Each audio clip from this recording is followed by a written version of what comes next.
오늘 말씀의 제목이 잘못 나와 있네요. 오늘 말씀의 제목은 광야는 주님과 함께 걸어야 합니다 라는 제목의 말씀으로 함께 은혜를 나누려 합니다. 말씀을 묵상하다 보면 참으로 하나님은 세심한 분이다 라는 느낌을 받게 됩니다. 여러분들이 이 하나님의 말씀을 보다 보면 하나님이 우리를 정말 세심한 손길로 인도하시고 우리를 지키고 계신다라는 것을 보게 되는데, 왜냐하면 이스라엘을 애굽에서 탈출시키신 후에 그들을 가나안 땅으로 이끄시는 것 그 앞서서 정말 꼼꼼하고 또한 세심하게 그들을 준비시키고 계심을 우리는 말씀을 통해서 보게 되기 때문입니다. 하나님은 우리를 구원하신 후에 그냥 알아서 내버려 두고 알아서 잘 크고 성장하기를 바라시는 것이 아니라 우리가 성장할 수 있도록 훈련을 시키시고 기회를 주시고 또한 그 모든 것 가운데 섬세하게 우리를 인도하고 계신다라는 겁니다. 그런데 생각해 보면 우리도 마찬가지이지 않습니까? 우리가 아이를 출산하게 되면 우리 아이들이 그냥 알아서 자라도록 내버려 둡니까? 그렇지 않잖아요. 우리 아이들에게 좋은 것을 먹이려고 하고 좋은 훈련을 시키고 좋은 대학과 그 모든 앞길을 위해서 교육을 시키지 않습니까? 그것처럼 부모된 도리를 제대로 하기 위해서 우리 부모들도 역시 우리 아이들을 세심하게 꼼꼼하게 돌본다라는 겁니다. 그와 마찬가지로 하나님께서도 우리를요, 하나님의 자녀된 우리들을 그렇게 세심하게 훈련시키고 먹히시고 입히시고 교육시키고 계신 것을 우리는 성경에서 보게 된다라는 겁니다. 지금 하나님께서는 어린아이와 같은 이 이스라엘 백성, 이제 막 430년 동안의 그 노예의 생활 가운데 벗어나서 이제 광야로서 나아가며 하나님의 자녀로서 하나님의 백성으로서의 그 삶의 모습들을 훈련시키시기 위해서 그들을 꼼꼼하게 양육시키며 교육시키는 것을 우리는 말씀을 통해서 보게 된다라는 겁니다. 그 과정이 이 출애굽기에서부터 민수기의 그 여정까지 계속해서 나오고 있어요. 우선 오늘 민수기 10장의 말씀을 이해하기 위해서는 이스라엘의 출애굽 여정과 그 발걸음을 한번 살펴볼 필요가 있습니다. 하나님께서 그들을 어떻게 이끌고 계신지 또 어떻게 훈련시키시고 계신지를 우리는 말씀을 통해서 한번 볼 수 있다라는 것이죠. 여러분도 잘 아시다시피 이스라엘 백성들은 하나님의 여러한 기적을 통해서 애굽에서 탈출을 하게 되고 이 광야의 여정의 시작하게 됩니다. 그 첫 번째 기적이 무엇이었냐면 10가지 재앙을 통해서 바로의 마음을 바꾸시고 이 출애굽을 시키시는 것이었어요. 그로 인해서 이스라엘 백성들이 처음으로 유월절을 지키게 되지 않았습니까? 그것이 바로 출애굽기 13장에 나오는 첫 번째 유월절 말씀이에요. 그것이 바로 언제 시작되느냐? 이스라엘의 첫 번째 달, 이 역사의 시작이 이 출애굽 이 유월절부터 시작되고 있음을 우리는 보게 되는데, 그것이 출애굽기 12장 1절로 2절 말씀입니다. 여호와께서 애굽 땅에서 모세와 아론에게 일러 말씀하시되 이 달을 너에게 달의 시작 곧 해 첫 달이 되게 하시고 라고 말씀이 나옵니다. 이것이 바로 유월절의 시작이고 이스라엘의 역사의 시작이에요. 달의 시작, 해 첫 달인 겁니다. 그로 인해서 첫 해 아비벌 14일에 유월절을 처음으로 지키게 되는 것이 이스라엘의 첫 번째 유월절이게 된 것이에요. 그리고 이러한 10가지 재앙과 유월절을 통해서 이스라엘 백성들은 홍해를 건너게 되고 3개월 만에 시내산에 이르게 됩니다. 그 시내산에 이르게 되는 것이 언제인가? 출애굽기 19장 1절에 이스라엘 자손이 애굽 땅을 떠난 지 3개월이 되던 때에 그들이 시내 광야에 이르니라 라고 이야기를 합니다. 출애굽을 합니다. 그리고 그들이 광야의 여정을 통해서 어디를 가게 됩니까? 시내 광야를 거쳐서 시내산에 도착하게 돼요. 이것이 바로 이 지도에 나오는 모습입니다. 애굽 땅이었던 고센 땅에서 숫꽃과 에담과 마라의 쓴물이 있는 곳이죠. 엘림을 떠나서 그리고 나서 어디로 가게 됩니까? 시내산, 저 맨 끝에 있는 시내산에 가게 되는데 그것이 3개월의 여정이었다라는 겁니다. 그것이 성경에서 이야기하고 있는 말씀이에요. 지금 19장 1절에 3개월이 되던 때에 시내 광야를 이르러서 시내산에 이르게 되는 겁니다. 그 후로 약 9개월 반 동안 모세와 이 이스라엘 백성들은 이 시내산에 머물게 됩니다. 그리고 3차례에 걸쳐서 모세가 시내산을 등반하면서 십계명의 말씀을 받고 또 십계명을 또 깨뜨렸다가 다시 받게 되고 여호와의 율법의 말씀을 전에게 듣게 되는 것이 바로 이 시내산에서의 9개월 동안의 기간이다라는 겁니다. 그로 인해서 이제 성막의 말씀을 듣게 되고 레위기의 말씀을 통해서 훈련을 받게 된 후에 성막을 완성하게 되는 것이 언제이냐? 출애굽을 한 지 딱 1년 만에 이 성막을 완성하게 돼요. 그게 출애굽기의 마지막 40장의 말씀입니다. 둘째 해 첫째 달 곧 그 달 초하루, 그러니까 2년째가 되는 1월 1일에 성막이 완성이 되는 겁니다. 그러니까 기간이 어느 정도 이해가 되시죠? 출애굽을 한 후에 딱 1년이 되는 이 시내산의 기간 동안 성막을 완성하게 되는 것이에요. 그리고 나서 레위기의 말씀을 넘어가게 되죠. 출애굽기 다음이 레위기이지 않습니까? 레위기의 말씀을 통해서 각종 제사에 관련된 율법의 말씀을 배우게 되고, 그리고 두 번째 유월절을 이제 지내게 됩니다. 그리고 이스라엘의 민족의 인원을 계수하는 이 민수기의 말씀이 시작되고, 드디어 시내산의 1년간의 일정들을 마치고 새롭게 광야의 길을 떠나게 되는 것이 바로 오늘의 말씀의 시작인 민수기 10장 11절로 12절 말씀이 오늘 시작되는 겁니다. 오늘 말씀 첫 구절이에요. 둘째 해 둘째 날 숨은 날에 구름이 증거의 성막에서 떠오르매 이스라엘 자손이 시내 광야에서 출발하여 자기 길을 가더니 바란 광야에서 구름이 머무니라. 둘째 2년째 됐네 두 번째 달 20일에 구름이 움직이기 시작한 겁니다. 시내산에서 드디어 구름이 움직이기 시작한 거예요. 그리고 나서 시내 광야를 이제 출발하여서 바란 광야로 올라가는 여정이 새롭게 시작되는 광야의 여정이었다라는 겁니다. 그래요. 물론 시내산에서의 여정을 간단하게 설명을 드렸지만 하나님께서는 그들의 광야를 진행함에 있어서 미리 엄청난 훈련과 말씀과 그 계획들을 알려주시고 계시지 않습니까? 그리고 어제 우리 허목사님과 말씀을 나눴지만 말 그대로 진의 위치라든지 업무 분담이라든지 심지어는 어떻게 이 수많은 인구가, 그러니까 남자만 60만이 넘었다고 하니까 온 가족이 합치면 200만이 넘는 이 인구가 어떻게 이 광야를 움직일지에 대해서 은나팔을 통해서 신호 규정을 소개시켜 주시고 어떤 발걸음을 인도할지를 하나하나 알려주셨던 것이 바로 레위기의 말씀, 민수기의 말씀, 그리고 어저께 민수기 10장의 전반부의 말씀을 통해서 다 하나하나 일일이 세심하게 가르쳐주고 계신다라는 겁니다. 그리고 하나님께서는 당신의 자녀들이 끝도 없이 이제 펼쳐지게 될 이 광야의 여정을 길을 잃지 않도록 정말 우리를 세심하게 그리고 신실하게 훈련시키고 인도해 주시고 계신다라는 겁니다.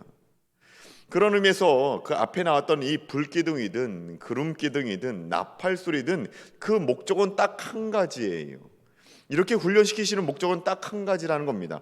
왜 이런 훈련을 시키십니까? 하나님의 세시한 인도하심에 따라서, 다시 말해서 하나님의 명령, 하나님의 말씀에 따라 움직이라라는 명령의 말씀인 겁니다. 이 광야라는 곳은 너희들의 원하는 대로 움직일 수 있는 곳이 아니고 하나님이 약속하신 이 가나안 땅은 너희들이 원한다 해서 갈 수 있는 곳이 아니라 하나님의 명령에 따라 하나님의 말씀에 따라 움직이게 될 때 이 광야를 건너갈 수 있고 가나안 땅을 들어갈 수 있다라고 하나님께서는 우리에게 지금 세심하게 말씀하고 있다라는 겁니다. 제발 내 마음대로 움직이지 말라고요. 제발 니들이 원하는 대로 발걸음 옮기지 말고 하나님이 명령하시는 대로, 하나님이 인도하시는 대로 반응하여 따라가라라고 말씀하시는 것이 지금 계속된 이 레위기와 민수기의 말씀이었다라는 겁니다. 그래야만 이 광야 같은 세상에서 하나님의 보호와 인도하심을 경험할 수 있게 되는 겁니다. 영적인 가나안 땅, 하나님 나라를 향해 걸어갈 수 있게 된다라는 것이에요. 광야는 절대 우리의 힘으로는 건널 수 없는 곳이고 가나안 땅은 절대 우리의 힘으로는 도달할 수 없는 곳이기 때문이다라고 말씀하는 것입니다. 그래서 오늘의 말씀의 제목이 광야는 주님과 함께 걸어야 합니다라는 제목의 말씀을 여러분에게 드리는 이유가 여기 있는 겁니다. 우리의 광야는요, 우리 혼자 걸어갈 수 있는 곳이 아니에요. 주님과 함께 걸어가야 하는 곳이 바로 우리가 오늘 걷고 있는 이 세상의 광야다라는 것입니다. 그로 인해서 오늘 이스라엘 백성들은 하나님의 명령에 따라 움직이고 있는 겁니다. 12절로 13절 다시 한번 읽어드릴게요. 이스라엘 자손이 시내 광야에서 출발하여 자기 길을 가더니 바란의 구름이 머무니라. 이와 같이 그들이 여호와께서 모세에게 명령하신 것을 따라 행진하기를 시작하였는데, 구름이 움직입니다. 시내 광야에서 드디어 구름이 움직여서 광야에서 머무니까 거기서 다시 한번 멈추는 거예요. 이것이 무엇입니까? 여호와께서 모세에게 명령하시는 것에 따라서 움직이고 있는 이 이스라엘의 모습이다라는 겁니다. 그리고 그것이 광야의 여정인 거예요. 구름의 움직임, 다시 말해 하나님의 인도하심에 따라 시내 광야를 떠나가고 있고, 그리고 언약궤의 인도하심에 따라 광야의 여정을 시작하고 있는 것입니다. 그것이 오늘 마지막 부분의 말씀인 거예요. 33절과 34절입니다. 그들이 여호와의 산에서 떠나 3일 길을 갈 때에 여호와의 언약궤가 그 3일 길에 앞서가며 그들의 쉴 곳을 찾았고, 그들이 진영을 떠날 때에 낮에는 여호와의 구름이 그 위에 덮었었더라. 이 뜨거운 광야 생활 가운데 여호와의 구름이 그들을 시원하게 만들어 주었고, 그들의 발걸음을 인도한 것이 무엇입니까? 여호와의 언약궤가 앞서 나가고 있었다라는 겁니다. 하나님의 말씀에 따라서 인도함을 받게 되고, 하나님의 인도하심과 보호하심에 따라서 그 구름 아래서 그 광야의 여정을 걸어가고 있는 것이 바로 이 이스라엘 백성들의 광야의 여정이었다라는 것이,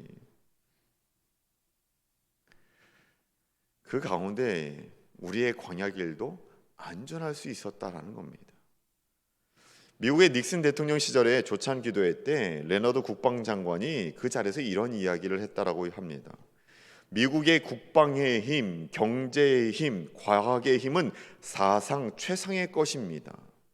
어느 나라하고도 비교할 수 없는 그런 막강한 군사력과 최강의 힘을 가지고 있었다라고 이야기를 해요. 그러나 하나님의 보호하심과 인도하심이 없이는 모두 쓸모없게 될 것입니다라고 국방장관이 이야기를 했다는 겁니다. 그래도 나는 이 미국이요, 기독교의 신앙 가운데서 나라가 운영되던 나라였다라는 거예요.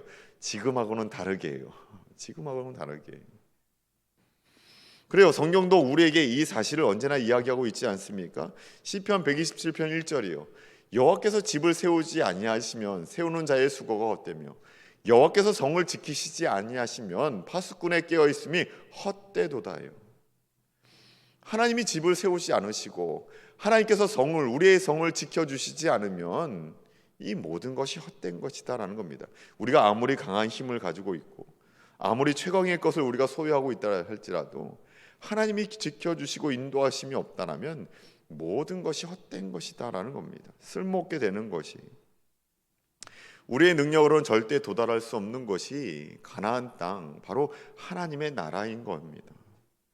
세상은 정말 처절하게 오늘도 우리를 넘어뜨리려고 이 광야 같은 세상 가운데 우리를 힘들게 하지 않습니까? 그럼에도 이 세상에서조차 우리는 하나님의 나라를 경험하며 살 수 있게 되는데, 그게 언제이냐면 우리가 하나님의 명령, 말씀에 따라 움직이게 될 때, 이 광야 같은 세상 속에서도 우리는 하나님 나라를 경험하게 될 수 있다라는 겁니다. 그로 인해서 이스라엘 백성들이 광야에서 배운 것은요, 다른 것이 아닙니다. 이 사실을 배우고 있는 것이에요. 하나님의 말씀에 순종하며 걸어갈 때 그들은 목적지 가나안 땅에 들어갈 수 있다라는 사실을 이 광야 생활 동안 그들은 열심히 배웠다라는 겁니다. 그들이 시내산을 떠나서 가게 된 곳이 어디입니까? 지도를 보게 되면 이 시내산 맨 밑에 있는 시내산에서 올라가서 북쪽으로 가데스 바데아라는 곳에 도착하게 됩니다. 근데 이 가데스 바데아라는 곳이 참으로 유명한 곳 아닙니까? 무엇으로 유명한가요? 12지파에서 각자 제일 유능한 사람 12명을 뽑아서 가나안으로 정탐꾼을 보낸 곳이 이 가데스 바데아라는 곳입니다. 이곳에서 12명의 정탐꾼을 보내요. 그런데 안타깝게도 여러분도 아시지만 10명의 정탐꾼의 보고와 2명 이 여호수아와 갈렙의 보고가 너무나도 상이하게 충돌되지 않습니까? 하나님의 말씀대로 계속 가나안 땅으로 나아가자라고 하는 이 여호수아와 갈렙과의 그 보고와는 달리 가나안의 현실을 바라보고 좌절한 10명의 정탐꾼과 이스라엘 백성들이 결국 어떠한 일을 경험하게 됩니까? 우리는 거기를 갈 수 없다라고요. 그렇게 원망하며 하나님 앞에 투정하던 그들이 결국 어떠한 일을 경험하게 됩니까? 이 가데스 바데아에서요 38년의 여정이 시작되는 겁니다. 38년 동안 이 좁은 광야 생활을 하게 되는 것이 이 가데스 바데아에서의 그 불평으로부터 시작되었다라는 것이, 분명히 하나님의 말씀에 따라 언약궤를 따라서 쫓아가기만 하면 되는데 한 달도 걸리지 아니하는 이 광야의 여정이었을 터인데 저기에서부터 어그러져서요. 하나님의 말씀을 어그러뜨려서요. 38년의 광야 생활이 시작되는 거예요. 하나님의 말씀과 인도하심을 포기했기 때문입니다. 다시 한번 말씀드리지만 우리의 광야는요, 절대 우리의 힘으로 건널 수 있는 것이 아니에요. 우리의 최종 목적지 가나안 땅은 우리의 능력으로 들어갈 수 있는 것이 아니다라는 겁니다. 주님의 말씀으로 인도함을 받으면 지나갈 수 있는 것이 광야이고 주님의 언약궤를 쫓아가면 들어갈 수 있는 것이 가나안 땅이다라는 겁니다. 그렇게 요단강이 갈라지게 되었고요, 여리고성이 무너지게 되었고 가나안 땅을 정복할 수 있게 되는 것이 그 말씀에 따라 나아가게 될 때만 가능할 수 있었다라는 것이에요. 그것이 복음이지 않습니까? 우리의 힘으로 능으로 들어갈 수 있는 천국이 아니라 오직 예수님의 보혈로만 들어갈 수 있는 것이 하나님 나라이지 않습니까? 믿음으로만 가는 나라가 하나님 나라이지 않습니까? 세상의 방법으로는 정말 미련해 보이고 어리석은 행동처럼 보이지만 하나님의 명령대로 순종하고 나아가니 하나님께서는 그 높은 여리고성을 무너뜨리셨다라는 거예요. 그 성을 정복하게 하신 겁니다. 이것이 광야를 지나가는 방법이고 가나안을 들어갈 수 있는 유일한 방법이기 때문이. 제 연약했던 젊은 시절의 사역에 대해서 이 시간 잠시 소개를 시켜드리려고 하는데요. 한 번은 제가 신학교를 졸업하고 이 전도사에서 이제 목사 안수를 받기 위해서 사역지를 옮기는 그런 시기가 있었습니다. 그 전까지는 파트 사역자로 있었고 이제 전임 사역지를 찾고 이 전임 사역지를 통해서 목사 안수를 받기 위해서 새로의 사역지를 준비하고 있는데 마음속으로는 이제 제 마음 가운데 그런 마음이 들어가는 거예요. 어떤 마음이었냐면 그래도 이제 목사 안수를 받고 전임 사역으로 이제 사역을 시작하니 이름 있는 교회, 그래도 큰 교회에서 한번 사역을 했으면 좋겠다라는 그런 인간적인 욕심이 제 마음 가운데 있었습니다. 인간적인 욕심이고 하나님의 종으로서 그런 마음을 품으면 절대 되지 않지만 어린 사역자의 마음에 그런 마음이 제 마음 가운데 들어오는 거예요. 좋은 교회, 좋은 사역지만 생각하는 거였었습니다. 정말 어리고 어리석은 생각을 품었던 그런 시절이죠. 그렇게 여러 교회에 이력서를 넣게 되었어요. 그리고 몇 군데에서 면접을 볼 수 있도록 하나님이 또한 기회를 주셨습니다. 그 중에 한 군데는 정말 몇만 명이 모이는 이름만 들으면 알만한 그런 큰 교회였었고 어떤 곳은 이름도 없는 그런 로컬 처치였어요.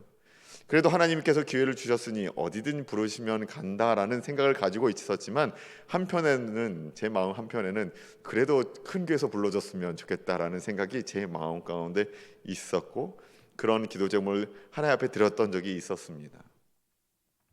그런데 한두 주가 지나자 한 교회에서 함께 사역을 하자고 연락이 온 겁니다.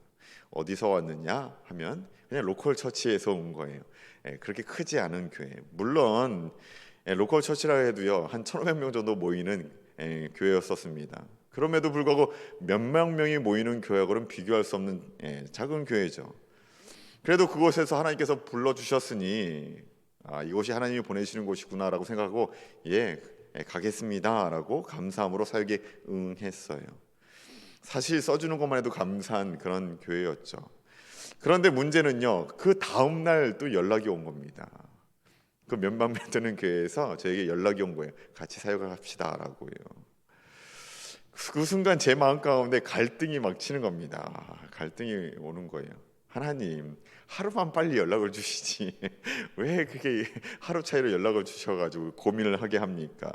이미 거기에는 가겠다라고 말씀을 드렸는데 그래서 막 마음에 갈등이 드는데 어떤 갈등이 드냐면 첫 번째 연락 온 곳에다가 전화를 드려서 양해를 부탁드리고 제가 거기를 못 가겠습니다라고 할까라고 그런 생각이 막 들어온 거예요. 목사도 다 똑같지 않습니까? 연약합니다. 근데 그래도 다행인 것은 그 순간 제 마음 가운데 그래도 목사인데 목사가 될 건데 전도사 때였으니까 하나님께 묻고라도 한번 결정해 보자라고 기도를 하기 시작한 거예요. 그래서 기도를 했죠. 근데 기도가 제대로 나옵니까? 하나님을 설득하는 기도를 하는 거예요. 하나님 그래도 큰 교회 가는 게 저한테 좋지 않습니까? 라고 막 설득하면서 기도를 하는 거예요. 그런데 하나님께서 저에게 정확하게 답을 주시더라고요. 예, 그런 때는 크게 얘기하셔요. 평소에 잘 얘기도 안 하시다가 크게 얘기를 하시는데 뭐라고 얘기하냐면 그래도 처음 연락 온 데 가야 되지 않겠니? 라고 이렇게 답을 주시는 거죠. 그래서 그곳에서 사역을 하게 되었습니다. 물론 더 크고 좋은 교회, 제 이력에 더 영향을 끼칠 수 있는 교회에 가고 싶은 마음이 정말 컸지만 그래도 하나님이 거기 가라라고 얘기하시니까 하나님의 말씀에 따라 사역지를 결정해서 처음 연락이 온 곳에 가게 됐어요. 그리고 나서 그곳에서 저희 쌍둥이를 낳게 됐습니다. 그리고 그 쌍둥이가 살 수 있었던 이유가 아마 제가 그 교회에서 사역을 할 수 있었기 때문에 이 쌍둥이들이 살 수 있었지 않았을까라고 생각해요. 왜냐하면 그 교회 성도들이요 저희 쌍둥이를 위해서 정말 밤낮을 가리지 않고 기도를 해주셨기 때문입니다. 매 예배 때마다 담임 목사님께서요 모든 예배요 정말 거짓말 안 하고 모든 예배 때마다 담임 목사님이 기도 제목을 내주셨어요. 조은아 목사 가정 가운데 쌍둥이가 있는데 이 아이가 지금 아프게 되었으니까 기도해 달라고 모든 예배 때마다 기도를 해주셨어요. 그리고 그 교회에서 모든 병원비를 대주셨고 쌍둥이 태어날 수 있도록 뒤에서 정말 튼튼한 버팀목이 되어 주셨습니다.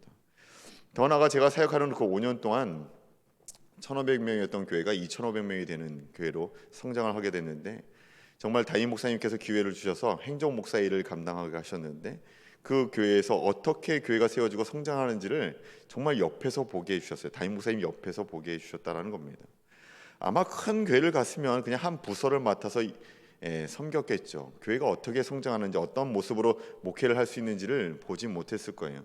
제가 지금 이 정도로 목회를 할 수 있었던 이유 또한 그 교회를 제가 선택한 것이 아니라 하나님께서 저에게 그런 기회를 주셨기 때문인 겁니다. 정말 어디서도 배울 수 없는 그런 많은 경험들을 하나님께서 저에게 그 교회를 통해서 허락해 주셨다는 겁니다. 벌써 그 교회를 떠난 지가 13년이 넘었어요. 그럼에도 불구하고 아직도 저희 가정과 저희 쌍둥이를 위해서 기도해 주시는 성도님들이 계십니다. 저 여전히 연락을 주시고 여전히 이메일을 주시고 지금도 전화 통화를 하는 많은 장로님과 권사님이 계셔요. 저희 홈페이지와 저희 유튜브를 보시면서 설교에 대해서 피드백을 해주시는 분들이 그 교회 성도님들입니다. 지난해 한국에 갔을 때도 그 교회 주일 예배를 설교로 섬길 수 있도록 기회를 주신 것이 그 교회였었어요. 하나님은 부족한 종의 그 작은 결정을 통해서 놀라운 인도하심을 예비하고 계시고 훈련시키고 계시는 분이 바로 우리 하나님이다라는 겁니다. 그래 오늘 말씀은 모세의 기도로 끝나고 있어요. 35절과 36절은 이렇게 끝나고 있습니다. 괴가 떠날 때에는 모세가 말하되 여호와여 일어나사 주의 대적들을 흩으시고 주를 미워하는 자가 주 앞에서 도망하게 하소서 하였고 괴가 쉴 때에는 말하되 여호와여 이스라엘 종족들에게 돌아오소서 하였더라 라고 이렇게 기도로 그의 광야의 여정이 시작되고 있습니다. 오늘 민수기 10장의 말씀은 이스라엘 백성들이 하나님의 말씀을 바라보며 나아갈 때 하나님이 언제나 그들을 떠나지 않으시고 그들을 위협하는 모든 악한 세력에서 물리치실 것을 믿으며 간구하는 모세의 기도로 마무리가 되고 있고 오히려 그렇게 광야의 여정이 시작되고 있다라는 겁니다. 이 믿음이 모세에게 있었다라는 겁니다. 하나님의 언약궤가 떠날 때 하나님께서는 주의 대적들을 흩어주시고 우리를 미워하는 자가 주님 앞에서 도망갈 수 있도록 우리의 대적들이 다 흩어지고 도망갈 수 있도록 그 궤가 멈춰설 때에는 여호와 하나님 이스라엘 종족들에게 다시 오셔서 우리를 안전하게 거할 수 있도록 인도해 달라고 그것을 믿으며 모세는 기도하고 있었다라는 겁니다. 그리고 그 믿음으로 광야의 여정을 시작할 수 있었다라는 것이 이 믿음이 오늘 우리에게 있기를 소망하고 또한 이 믿음의 기도가 오늘 우리의 입술에 있기를 소망합니다. 하나님의 약속의 말씀을 붙들고 그 말씀대로 나아갈 때 가데스 바다에서 멈춰선 이 광야의 여정이 아니라 오늘도 우리에게 허락하신 광야를 무사히 건너고 또한 우리에게 예비하신 그 가나안 땅을 믿음으로 소유할 수 있는 저와 여러분 우리 모두가 되시길 주님의 이름으로 축원합니다. 우리 함께 기도하시겠습니다. 우선 광고의 말씀을 한 가지 드리도록 하겠는데요. 오늘 김동기 집사님, 우리 김경란 집사님의 우리 자녀 우리 김현진 양의 장례 예식이 있지 않습니까? 그 1시에 있게 될 터인데 교회에서 12시에 출발하겠습니다. 함께 가실 분들은 12시까지 교회로 오시고 우리 모든 오늘 예식 가운데 장례 예식 가운데 하늘의 위로와 부활의 소망이 그 장례 예식 가운데 있을 수 있기를 통해서 우리 함께 기도를 해주시고 또한 오늘 말씀을 붙잡고 함께 기도하길 원합니다. 우리의 인생 역시도 오늘도 광야이지 않습니까? 우리 인생의 광야길에서 하나님의 섬세한 손길과 인도하심을 경험하게 하여 달라라고 하나님이 주신 그 말씀과 명령에 따라 주님과 함께 이 광야의 길을 걸어가며 가나안 땅을 소유할 수 있는 우리들 되길 위해서 오늘 말씀과 또한 우리 장례 예식을 위해서 우리 함께 기도하도록 하겠습니다. 다 같이 기도하겠습니다. 사랑과 은혜가 많으신 하나님 참으로 감사를 드립니다. 오늘도 우리들 가운데 함께하여 주셔서 정말 하나님의 말씀을 또한 상고하며 주의 말씀 앞에 겸손히 무릎을 꿇게 하여 주시니 참으로 감사를 드립니다. 오늘도 우리가 걸어가는 길이 정말 광야의 길입니다. 하나님 이 광야의 길 가운데 하나님의 섬세한 손길을 경험할 수 있는 저희들 되게 하여 주시고 하나님의 인도하심을 경험할 수 있는 저희 모두가 될 수 있도록 인도하여 주시옵소서. 하나님께서 오늘도 우리에게 말씀하시며 우리에게 주시는 약속의 말씀들이 있지 않습니까? 또한 명령들이 있지 않습니까? 하나님 그 말씀과 명령에 따라 주님과 함께 이 험난한 광야의 여정들을 잘 마칠 수 있게 하여 주시옵시고 우리에게 주어진 약속의 또한 가나안 땅 이 하나님 나라를 소유하며 살아갈 수 있는 저희 모두가 될 수 있도록 인도하여 주시옵소서. 오늘 우리 김동기 집사님, 우리 김경환 집사님의 따님인 우리 현진 양의 우리 장례 예식이 있습니다. 안타까운 예식이지만 그럼에도 불구하고 그 가운데 부활의 복된 소식이 선포되게 하여 주시옵시고 정말 온전한 하나님의 위로가 우리의 모든 위족들 가운데 있음으로 말미암아 그 예식이 정말 하나의 예배로 끝나지 않게 하여 주시고 정말 하나님을 경험할 수 있는 시간이요 정말 하나님의 살아계심을 경험하며 그 부활의 참된 소망을 품을 수 있는 복된 자리가 될 수 있도록 인도하여 주시옵소서. 장례를 집례하는 자나 참여하는 모든 위족들 가운데 하나님의 아름다운 위로가 그들의 마음을 만지시고 그들을 일으켜 주실 것을 소망하며 이 모든 말씀 걸어가신 예수님의 이름으로 감사하며 기도하옵나이다. 사랑의 하나님 참으로 감사드립니다. 오늘 우리가 걷는 이 길은 원망과 불평이 나올 수밖에 없는 광야의 정말 처절한 길이지만 그럼에도 불구하고 그 길을 걸어가는 우리들 가운데 하나님의 섬세한 손길이 이미 예비되어 있지 않습니까? 우리를 인도하시겠다라고 그 모든 대적을 우리들 가운데 이기게 하시겠다라고 약속하시며 그 길을 함께 걷게 하여 주시고 있지 않습니까? 하나님 그 손길을 그 인도하심을 경험할 수 있는 저희들 되게 하여 주시고 주님이 주신 그 말씀과 명령에 따라 주님과 함께 이 광야의 길을 넉넉히 이겨나갈 수 있는 저희 모두가 될 수 있도록 인도하여 주시옵소서. 오늘 한 가정이 광야에 있습니다. 우리 김동기 집사님, 우리 김경란 집사님 가운데도 하나님 함께하여 주시고 그 모든 장례의 절차와 예식 가운데 함께하여 주심으로 말미암아 온전한 하나님의 위로가 있게 하여 주시옵시고 하늘의 위로로 그들을 덮어 주시며 정말 그들 가운데 부활의 소망을 소유함으로 말미암아 그 장례의 예식이 눈물로 끝나지 않게 하여 주시고 정말 소망으로 끝날 수 있는 그 모든 예식이 될 수 있도록 인도하여 주시옵소서. 그러나 그 마음의 아픔을 하나님은 아시지 않습니까? 그 아픔의 눈물들을 닦아주시고 정말 그를 안아주시는 그 주님의 온전한 품어주시는 손길을 경험할 수 있는 우리 모든 유족들 되게 하여 주실 것을 소망하며 이 모든 말씀 걸어가신 예수님의 이름으로 감사하며 기도하옵나이다. 아멘. 우리 주기도문으로 예배를 마치겠습니다. 하늘에 계신 우리 아버지여, 이름이 거룩히 여김을 받으시오며 나라가 임하시오며 뜻이 하늘에서 이루어진 것 같이 땅에서도 이루어지이다. 오늘 우리에게 일용할 양식을 주시옵고 우리가 우리의 죄진 자를 사하여 준 것 같이 우리의 죄를 사하여 주시옵고 우리를 시험에 들게 하지 마시옵고 다만 악에서 구하시옵소서.